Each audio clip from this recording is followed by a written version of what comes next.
Hi guys, mga kaalaga. Hello. Ito naman yung aking inaalagaang palay.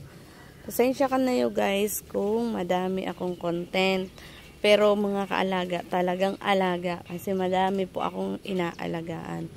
Tulad ng gulayan, manok, baboy, palay.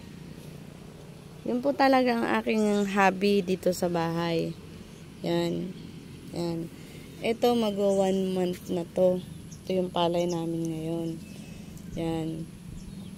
Nakapag ano pa lang kami. Nakapag second abono. Yan. Ito yung aming munting palayan. Yan.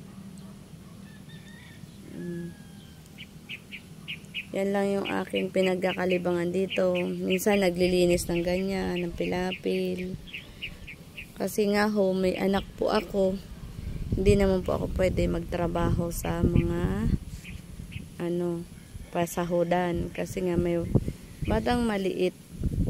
Hindi naman pwedeng magbayad ng magbantay. Parehas lang naman. Sayang lang ng gastos. Di baling ako na lang mag-alaga ng manok, mag-alaga ng Ito nga guys, ito gagawin namin itong pen na to. Yan. Makita. Tingnan natin ha.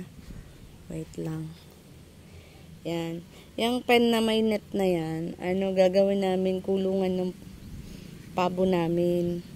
Kasi nangingitlog, walang lalaki. Bibili daw si mister ng ng lalaki para dumami naman siya. Yan. Ito yung aming munting palayan. Thank you.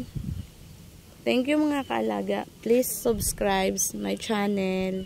Salamat.